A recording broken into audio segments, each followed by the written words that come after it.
the fire extinguishers because it's a U.S. government facility. So he goes, aha. And so he stakes this place out, right? He gets this rent-a-car that we had, and he's backed it up into the woods across the street from this place, and he's chopped down all these little trees, and he's got the car all set back in there, and he's taking telephoto pictures of the license plates coming in and out of this place. And over half of all the cars going in and out of this place are U.S. federal government vehicles. He still can't figure out what this place is, right? And so I call him up, I tell him, look, we're running out of money again. And he says, I don't care, I got to find out what this place is before I leave. I said, well, look, you better do it in a hurry, because, we have, I think, 35 cents left, and you're going to have to charge this call. And so he says, okay, I'll find out. So he's got this one car picked out. It's a rent-a-car. It's not registered to the U.S. government or anything. So he's got the car, he's got his car all back in the woods, and he's waiting for this car to come out of the place, right? So it comes driving out of the place and driving away, and so he scoots down behind the wheel to look really little. And he comes roaring out of these woods in this rent-a-car, smashing down trees, breaking the headlights out of this car that we had to pay for. And he's roaring out of the woods, right? And he gets behind this car, about 10 feet, following it along like this, And after about 20 minutes, this alert guy notices that he's being followed, right? So he pulls this series of right-hand turns and ends up behind Bill Taylor. So Bill Taylor pulls up and stops at a stop sign. This guy roars his car out in front of Billy Taylor, and he jumps out of the car and comes running over, at which point Billy Taylor pulls out all 235 pounds of Bill Taylor out from behind the steering wheel, proceeds to have a discussion with this guy, and shakes him loose from his identification. It turns out the guy is Savak, the secret political police from the Shah of Iran. Well, he proceeds to put his teeth back in the guy's mouth and saying, hey, listen, how was I to know? How was I to know this was you guys, And then he goes checking around some more, finds out that at this place they're training the DINA, the secret military police from Chile under Pinochet, and also the Bureau of Special Services, the Boss Squad from South Africa, the secret political police from South Africa. He's going, ugh, this is a terrible place, because they're also training people from the Risk Management Division up in Georgia. And they're training people from the Boynton Beach Police Department.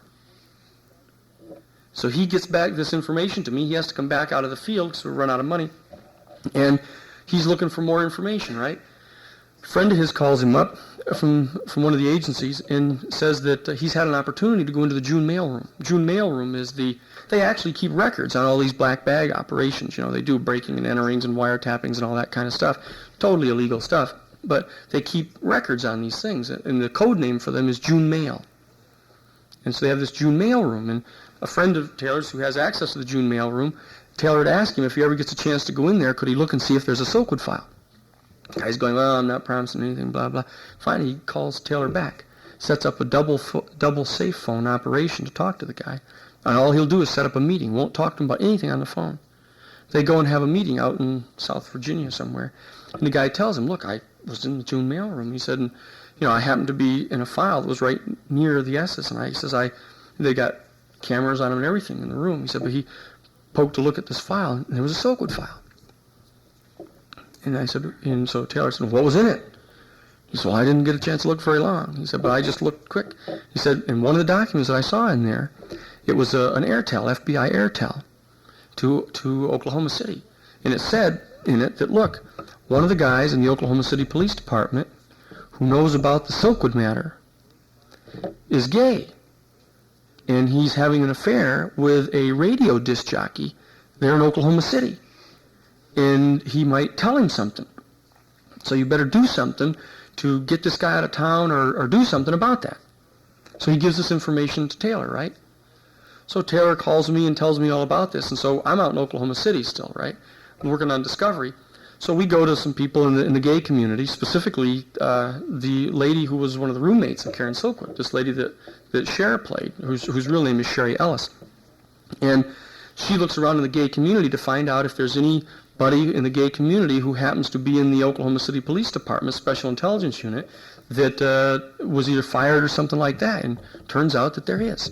The guy's name is Homer Boynton. No, Harold Barron's. I'm sorry, Harold Barron's, this guy's name is. So we put a tail on this guy. And they're following him around a couple of days, and they finally follow him to this Denny's restaurant, right? And the guy gets up to go into the head, and our guy, Joe Royer, gets up and goes into the head, and they're both, you have to forgive me with this, but they're sort of standing there at the urinal. And this guy, Joe Royer, our guy turns to him and he says, "Gee, aren't you Harold Barron's?" The guy says, "Yes, I am." And he says, "Well, I'm Joe Royer. I work for the Karen Silkwood Fund." Well, the guy pees on his leg and screams and hollers and makes a run for the door, right? So Joe Royer goes over and pushes him up against the door, and the guy starts to cry and carry on about, "Oh, it's not me. I don't know anything about that one," and blah, blah, blah. And so he says, and so Royer's saying, "Well, look, just tell me about what you do now. Tell me about what you're doing." He said, "Oh, we do that stuff. We got the equipment. We do all that, that we were doing it to the Iranian students. Yeah, we wiretapped Abby Hoffman. We did Abby Hoffman when he came out here to OU. And, yeah, right, we're infiltrating. We wiretapped those kids, those anti-war guys out there. We did that stuff. And also the sanitation workers union that, we thought they were going to have a strike. And so we wiretapped them too. And, but not Silkwood. No, we didn't do Silkwood. I don't know what you're talking about on that stuff." Well, Royer's is all wired for sound, right, with tape recorder in his boot and all this kind of stuff. And the guy's here speaking to my lapel. And so the guy's telling him all this stuff. So Royer says to him, "Well, where'd you get this stuff, all this equipment?" "Somewhere in Florida," the guy says. Royer says, "Well, where in Florida?" "Oh, Fort Lauderdale, someplace in Fort Lauderdale," he says.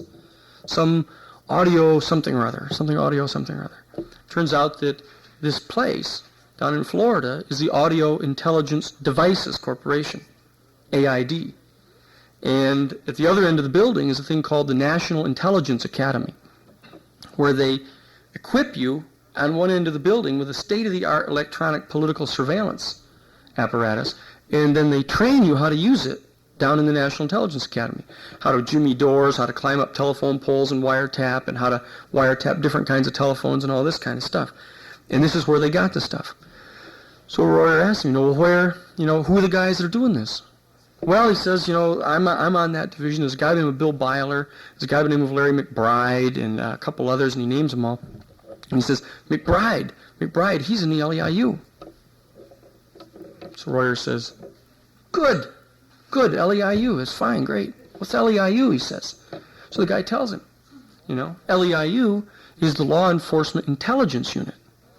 Turns out to be a private fraternity of 244 men in the country. You belong to the thing in your purely private capacity, but in order to belong to the thing, in your official capacity, you have to be an intelligence officer in a large municipal police department or in a BCI, a State Bureau of Criminal Investigation. And what you do is you belong to this other thing in your private capacity. And what we discover is what's going on. Out of the Law Enforcement Assistance Administration in the United States Justice Department, they're sending out LEAA grants, federal grants, to the State Bureaus of Criminal Investigation. State Bureaus of Criminal Investigation are taking the money and sending it down to certain cities in their state. And under the LEAA rules, all that the BCI has to do is to report where they sent the money. And then they don't have to report, the cities don't have to report what they did with it. It's a great reporting system they got there. And so what they do is the cities are taking this equipment, or taking the money, taking the LEAA Federal Justice Department money, bringing it down to Florida, to the Audio Intelligence Devices Corporation, purchasing state-of-the-art electronic surveillance equipment, being trained in the National Intelligence Academy how to use this to do political surveillance on people, and then bringing it back to their towns, such as Oklahoma City, where it's totally illegal for them to be doing wiretapping. They have no authorization under Title III of the Omnibus Safe Streets Act to do any type of wiretapping at all. So they've got all this equipment, and they're using it to do all this surveillance against people. And it turns out that we place Bill Byler from the Intelligence Division in a meeting with James Reading, the Chief of Security for the Kerr-McGee Corporation, on October 15th, 1974, a month before Karen Silkwood is killed on the 13th of November. Getting together and agreeing that they're going to undertake a major surveillance operation against Karen Silkwood. Wiretap her telephones and put the electronic listening devices in her home, follow her everywhere, keep records of everybody she sees, etc. So what we know is that that is the crowd that was doing that. We know that they were following her that night on the highway. Now we also know that they were listening to her telephone conversations when she did the following. Calls the people in Washington, D.C., the Oil, Chemical, and Atomic Workers Union, is reading to Steve Wadka out of the documents she's taken from the files of the Kerr-McGee Corporation about all these falsified welds and all this kind of stuff. Because what she's discovered is that in the laboratories where they make these plutonium fuel rods, they're these big, long, thin fuel rods about as big around as your finger, and what they do is they make they blend together plutonium and uranium oxide, and they mix it together and make a ceramic. And then they punch out these little pellets, these little ceramic pellets, and put them in these fuel rods. Then they have to close the caps on the top of these fuel rods. And if the welds are not securely fastened, they'll leak radiation. And they bundle a bunch of these things together into a big bundle they call a Gatling gun. And then they sink them down into the core for a plutonium breeder reactor. Now, if in fact there's radiation leaking out around the top of this core, it can short circuit and cause a meltdown of the core of a plutonium breeder reactor. And so what she's discovered is that they're required to take these X-ray photographs of these welds for safety to see if there's any potential flaws that'll show up in the X-ray. And what she's discovered is that they take the X-ray, and when potential flaws show up in the welds, they're covering them over with magic marker. And then developing the film and showing no potential flaws. And then they send the plutonium fuel rods on up to Hanford, Washington, to be put into the experimental breeder reactor up there, which is the forerunner of the big Clinch River breeder reactor they're trying to build. So she gets a little upset about this. Obviously, as you can tell in the movie, she goes to Washington, D.C. She meets with the OCAW people, Tony Mazzocchi and Steve Wadka. She tells them about that. They tell her to go back and get all these documents. She's scurrying around getting copies of all these X-rays and stuff out of there. When she's getting the X-rays out of there, she also discovers that, in fact, there are documents they refer to as missing and unaccounted for plutonium. They refer to it as MUF. And they got missing and unaccounted for plutonium, which happens to amount to 40 pounds of bomb-grade plutonium. It takes approximately 5 pounds of that to make a nuclear device twice the size of the one that destroyed Hiroshima. So they're missing 40 pounds of this stuff. So we also know that on October 31st, she talked on the telephone with a fellow by the name of James Knoll, telling him that she found these documents and that they're missing this plutonium. We also know that James Reading and his crowd are sitting there listening to her telephone conversations. So, Karen Silkwood, on the 5th of November, which is the day before the first contract negotiation session, she's been selected, as you see in the movie, to be the person on the contract negotiating team for the union to negotiate health and safety issues. She's getting ready to go to that, and she ends up being contaminated. They're totally contaminated. And then you see that stuff in the movie. She's actually contaminated 3 straight days in a row. And it turns out, unlike the movie suggests to you, that the source of the plutonium in her home was on the bologna and cheese in the refrigerator. Now, in the movie, you see this scene where she's in the bathroom going, "Oh, rats, I spilled my urine sample," that she was required to take because she'd been contaminated a couple of days earlier. She goes, "Oh, I spilled my urine sample." And then she comes out into the kitchen, and she goes over to the fridge, and she takes stuff out, and she says to Cher, "What's this stuff?" And Cher says, "Oh, that's some bologna and cheese of mine, just put it back." So she puts it back in. That's how they handle the fact that, in fact, the bathroom had 100,000 disintegrations per minute of radioactive plutonium. The bologna and cheese had 400,000 disintegrations per minute of radioactive plutonium. You don't get contaminated in a bathroom on 100,000 and go in and touch some bologna and cheese and put 400,000 on it. It goes the other way around, you see. But the movie people didn't tell you that. And so what they tried to do is they were trying to max her out, is the phrase they use, is to expose her to radiation and give her a full-time, full-life body burden of plutonium so that she could be fired from the plant. Because that's just cause for terminating your employment at the nuclear plant if you've already received your fully authorized body burden of radiation. And so even though she was the union representative, the negotiator for the union on health and safety, she could in fact be terminated for cause. Now that's why they contaminated Karen Silkwood, not to try to kill her, though in fact it became clear that they did give her so much contamination that she in fact had cancer. Okay? So that's the way the contamination took place. And then she goes out on the highway again, she's on the telephones, talking to Steve Wadka, saying, I've still got the documents. They go to her home, which, as you see in the movie, they've got it way out in this old, rustic old farmhouse, way out away from everything. Karen Silkwood lived right in the middle of Edmond, Oklahoma, in a big apartment complex. Her apartment was contaminated. And in the movie, they say, they had to go so far as to scrape all the wallpaper off the walls in her home. In fact, they tore the walls out of her home. They cut down everything in her apartment, right down to the concrete slabs in her apartment, in the middle of this big apartment complex. But they didn't tell you that in the movie. And so then she gets taken away to the Los Alamos laboratories by the United States government. And they take her out there, and they leave her out there, and she's supposed to be having other contract negotiations. So she gets out of the place on the night of the 12th, comes back home, finds her apartment completely destroyed, goes over to her boyfriend's, Drew Stevens, whose phones they were also wiretapping, and places a telephone call. Steve Wadka, send the New York Times. I've still got the documents. Get them here, and I'll give them to them tomorrow night, 8 o'clock. The Holiday Inn West, Oklahoma City. Make sure he's there. On the telephones, James Reading is monitoring, taking the typed transcripts from, which are being given over to the FBI. And so she sets out to go out. We've got sworn testimony, eyewitness testimony, seeing the documents there at the Hub Cafe, describing the documents that they saw, discussing with Karen Silkwood the documents. Gene Young, sworn testimony, seeing Karen Silkwood get into the car with the documents and drive away. Okay? What the movie says is at the end of the movie, this little crawl, these words that go up across the screen at the end of the movie say, nobody knows for sure whether Karen Silkwood ever had any documents. Nobody knows what might have happened to the documents. Nobody knows what happened to Karen Silkwood on the highway that night. Right? We've got a full, professional, independent automobile accident reconstruction laboratory analysis of the entire crash.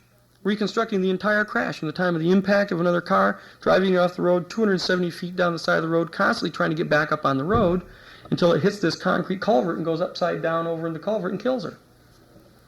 And they say in the movie that nobody knows what happened to her.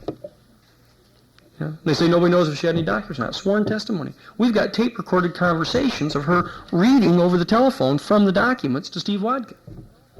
And the movie says nobody knows for sure if she had any documents or not. They also say in the thing, it was understood also that she had a trace of alcohol in her blood. It says at the last little line on the thing. You know, the autopsy reported that she had a minor trace of alcohol, which turned out to be a drink on the airplane that she had flying back over 24 hours earlier from Los Alamos to come back to Oklahoma City, which the autopsy guy said was what it was. It didn't have any effect upon her driving at all. So what you see in the movie is an attempt on the part of the movie makers to, at the very end of the movie, put all this stuff down in this writing at the end of the movie. So if Kerr McGee ever tried to sue them, they could say, oh, look, we put both sides on there. You know, but what happens is the people go to the movie and they watch this whole movie, and then all of a sudden these words come out at the end of the screen, and they go, what the hell was that? You know, so it is a little strange when you see the movie, and the movie doesn't tell you all that stuff. So what we've discovered here is we began to get this evidence put together, and we tried to put it into the case. The United States Justice Department comes in from Washington, D.C., makes a motion to the judge that that count be dismissed so that we aren't allowed to get any more discovery on that, taking the position that the Federal Civil Rights Act protects only blacks. Saying, therefore, in their motion that since Karen Silkwood didn't even make an allegation in her complaint that she was a member of the Negro race, that she can't recover, even if all this stuff is true. So therefore, stop this case. And don't let these people get any more discovery. Well, that was just as I was leaving to go down to Texas to take the deposition of a guy who's the head of the National Labor Relations Board, who said he put 2 field agents out, both of whom concluded that there was a criminal conspiracy going on there at Kerr McGee against Karen Silkwood and her associates, and that they had turned that information over to the FBI. And the FBI came out in their deposition saying, gee, we never heard that. We don't know what this guy's talking about. You know, it's a little bit like, you know, Mr. Baker and Mr. Casey on the DebateGate papers. You know, Baker saying, Casey gave them to me. Casey saying, I don't know what he's talking about. Justice Department going, who can tell? You know? So that's the kind of stuff that we've got going there in the Karen Silkwood case. And the fact of the matter is that we have to mobilize and we have to get an amendment to the Federal Civil Rights Act which protects us against conspiracies to deprive us of our political and civil rights. Because what they've alleged is that, look, even if those guys did do that stuff, they were doing it after hours. Those guys on the police force. And the people at Kerr-McGee, even though they're totally subsidized by federal government grants, these are private people. And therefore, a private conspiracy going against people because of their political activities is not actionable under the Federal Civil Rights Act. You know, and just to point out how serious this has become, our office is also the chief attorney for the families of all the people that were killed down in Greensboro, North Carolina, by the Ku Klux Klan, an American Nazi party that came in and gunned them all down on national television. How many people here saw all those people get gunned down on national television there a couple years ago? Okay? The Justice Department won't prosecute them. For 3 years, we're jumping all over the Justice Department, and to prosecute them, they're citing to us the Karen Silkwood case. Wow, what have they done wrong? You know, they marched up and they shot these people down, you know, appears to have been for their political beliefs. So there's no cause of action there. So we jumped all over and pushed them and pushed them and pushed them and humiliated them and got law professors to write to them and everything. Finally, they decide that they're going to indict the Ku Klux Klan and Nazi Party under the Federal Civil Rights Act, charging them with attacking the parade because it was racially integrated. They didn't attack the parade because it was racially integrated. They attacked the parade because those people were organizing labor unions down in the textile mills down in North Carolina.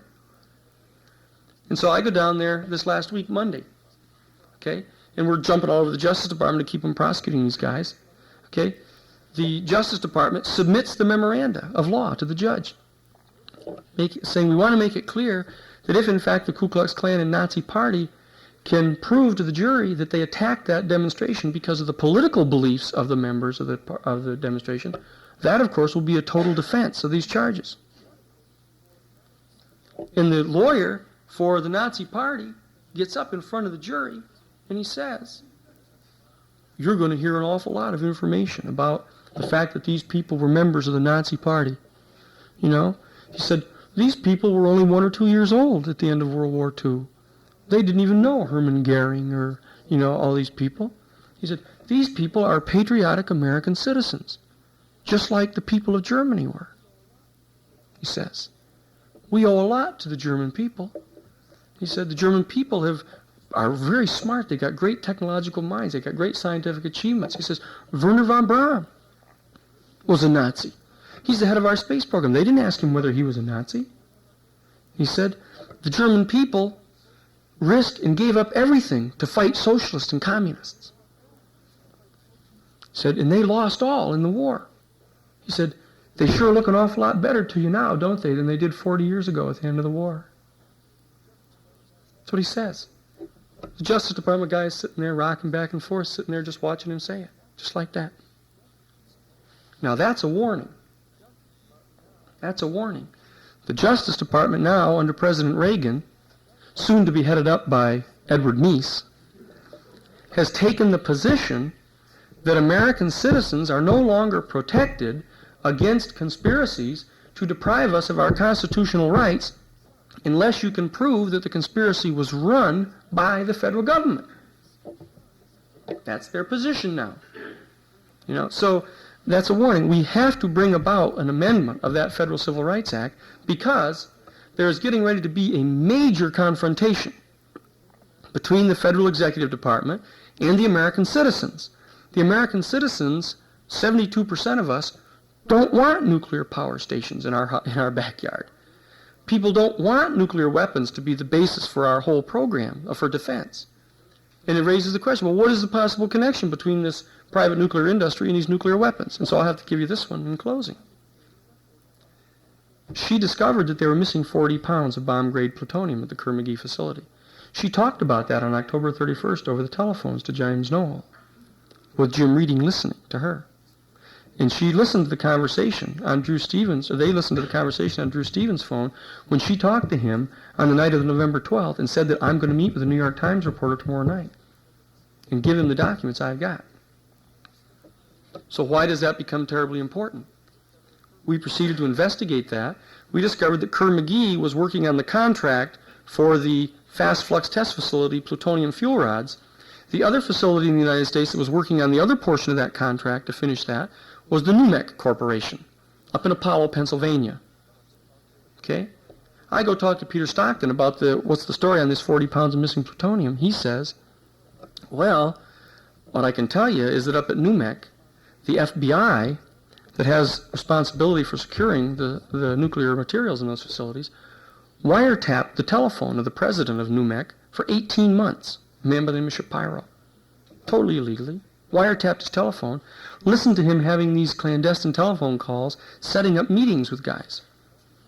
They followed him and took telephoto pictures of him meeting with these people, and it turned out that the people that he was meeting with were the Israeli desk men for the Central Intelligence Agency of the United States. They watched as they loaded 600 pounds of bomb-grade enriched uranium onto a ship owned by the Charter Oil Company, and it went out to sea. The ship was hijacked by the Mossad, the intelligence force for Israel. They took the bomb-grade uranium to Israel and sent part of it to South Africa for them to make their nuclear device. They sent others to the SAVAK, to the Shah of Iran. And they sent some more down to Brazil for them to make a nuclear weapon, so that there'll be a nuclear power in Latin America.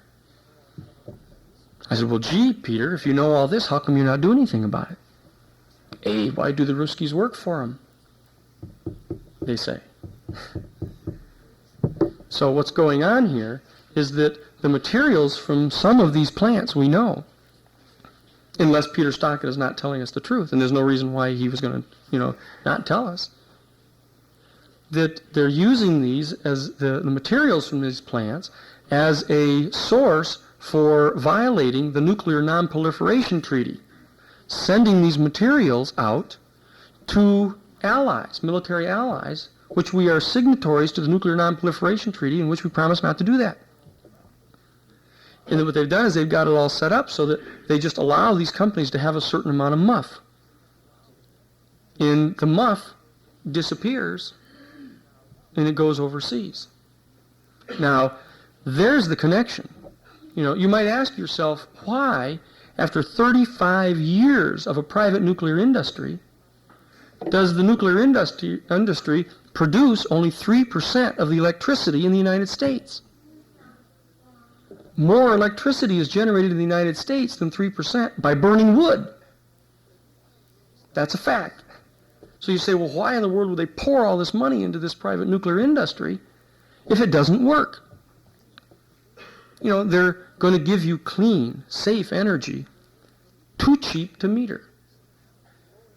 Too cheap to meter. Now it's blowing the roof off all of the electric utility rates all around the country. And they're up in Washington, they're having to close down nuclear facilities. They're closing them down at Zimmer. They're closing them down all over the country because they don't work. And so you say, well, gee, how come they don't work? The fact is that it was never sure that they were going to work, but they needed to have an Atoms for Peace program to convince us that we should continue funding this whole nuclear experimentation so they could maintain the nuclear weapons, even though nobody else had them in the entire world. Because right after World War II, all of the countries approached the United Nations and asked that all the nuclear weapons be done away with. The Soviet Union agreed with the United Nations that they would allow on-site inspection to prove that they weren't developing any nuclear weapons if the United States would agree to do the same. And the United States refused to do so. And the American people were worried about that, and why didn't we do that? And to avoid that kind of groundswell, they said, atoms for peace. Atoms for peace. And the fact that they don't work is merely an unfortunate occurrence, as it turns out. But there's no reason why the American people, why we should continue to indulge these people, to allow them to contaminate our people all the way from 3 Mile Island in Pennsylvania, all the way to Diablo Canyon in California, all the way into the state of Iowa with those facilities. You know, the time has come, and I was not anti-nuclear. I was a civil rights lawyer working with the churches. You know, I have discovered this stuff, taking it step by step by step, and I've come to know from doing the cross-examination of Mr. Kepler from Region 3 of the NRC that they don't even pretend to be protecting the people. They will acknowledge under cross-examination that they have made decisions to allow a certain number of people to get leukemia and cancer and radiation-related injuries all around those facilities because that amount of death is acceptable. And we from the church community have to ask them, acceptable to whom? You know, acceptable to the federal executive department in Washington that wants to give the illusion of an effective private nuclear industry to cover up their proliferation of bombs around the world? Acceptable to the federal regulation agency that wants to make bomb-grade material so that they can fuel a whole new round of nuclear weapons production? It's not acceptable to the American people. But the fact of the matter is, there's a way to stop this. That what we have to do is we have to obtain a simple amendment to the Federal Atomic Energy Act to give the power and the authority to our state legislatures to establish reasonable safety standards pursuant to which any of those facilities are going to have to operate if they're going to operate within our state. All they have to do is set safety standards that comport with the present state of scientific knowledge of what the dangers are. That's all we have to do. It's a simple proposition. All we have to do is ask our candidates, our congressional candidates, when they come to talk to us or they have town meetings here, do you support an amendment of the Federal Atomic Energy Act to authorize our state legislatures to establish safety standards that comport with the present state of scientific knowledge to protect us? And then, after they've told you, well, certainly, and therefore you said, okay, then I'll vote for you, you ask them the other question. Won't you support an amendment to the Federal Civil Rights Act to make it illegal for even ostensibly private organizations to conspire against us to deprive us of our constitutional rights because of our political belief that we shouldn't have these nuclear power stations? Would you do that for us? How can they deny you that? And if they do deny you that, how can you vote for them and send them to Washington? You can't. So we have a simple solution here. We have a simple solution. What we have is a bit of an organizing device with a Karen Silkwood film for people to hear about this, people to go and see this, and start to ask the same questions. Just start to ask the same questions that Bill and Merle Silkwood asked us. And I'm sure that you'll come to the same answers that we've come to.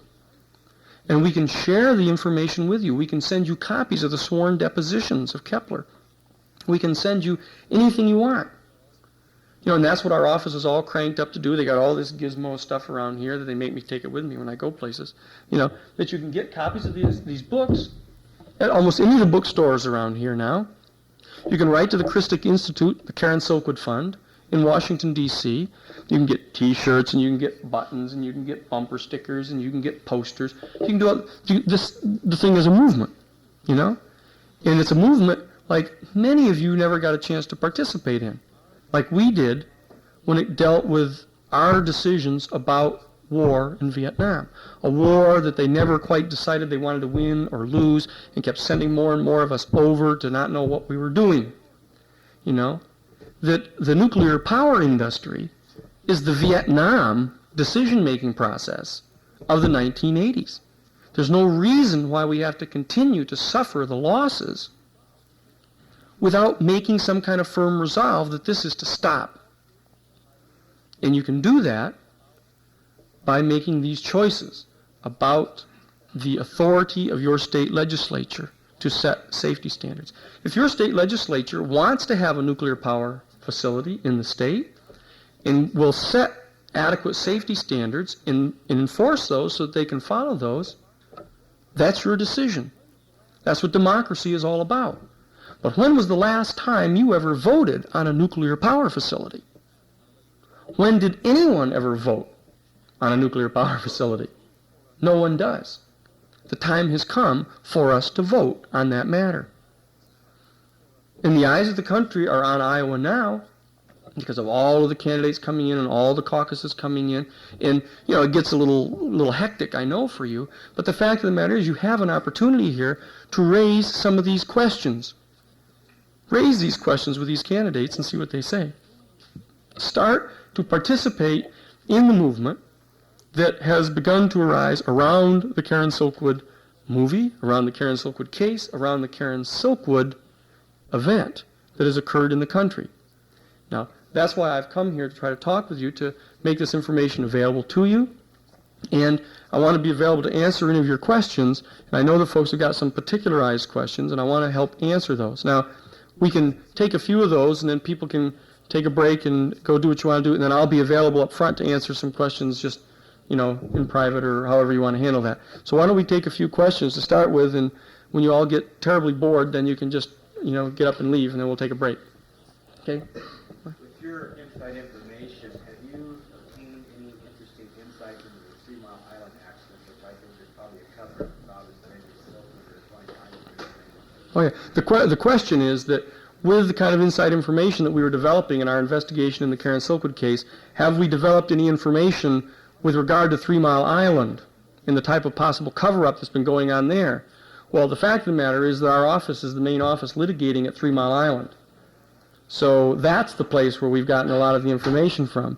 We have pressed on the Justice Department while we were pressing on them to bring indictments in Greensboro to indict the company over there in Pennsylvania for criminal conduct involved in the operation of that facility. We have succeeded in obtaining the criminal indictment of the leadership of that company now by the Department of Justice. They don't just easily go and indict anybody.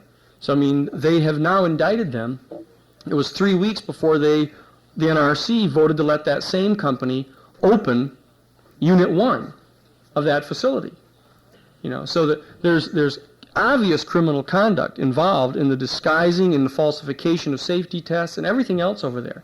They've been falsifying the tests results for operators, nuclear facility operators that have been coming in. They've been feeding them the answers to the questions to try to get new operators put in there because they were so embarrassed by the operators that flunked out and let the thing melt down that they've tried to replace them all. And so they're cheating on the tests and giving them the answers ahead of time so they can all pass. Makes you feel real secure, that those people, they're going to have to, if they start to have a meltdown, they're going to have to ask for an open book test in order to how to turn the reactor off.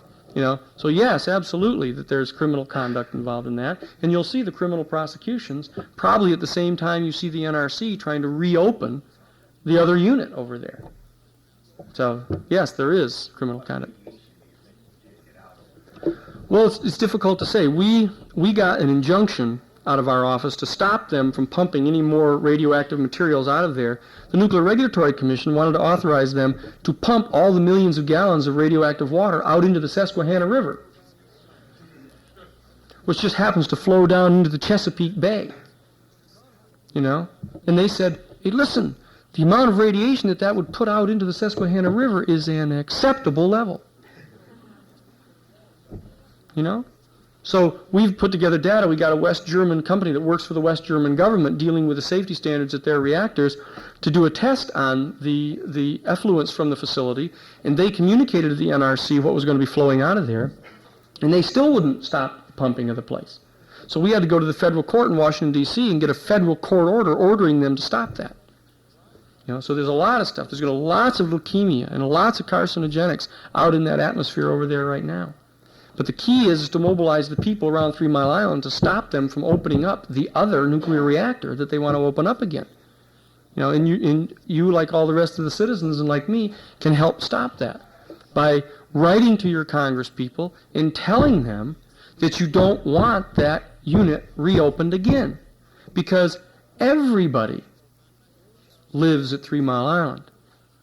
If they are allowed to reopen that facility, then they're going to be allowed to do anything they want to do. After what they did there at 3 Mile Island, if we can't stop them from reopening that, they'll conclude that the American people have no power at all. So we have to take steps to stop them from reopening that, to protect ourselves. So that's where 3 Mile Island fits into this, I think. Yes?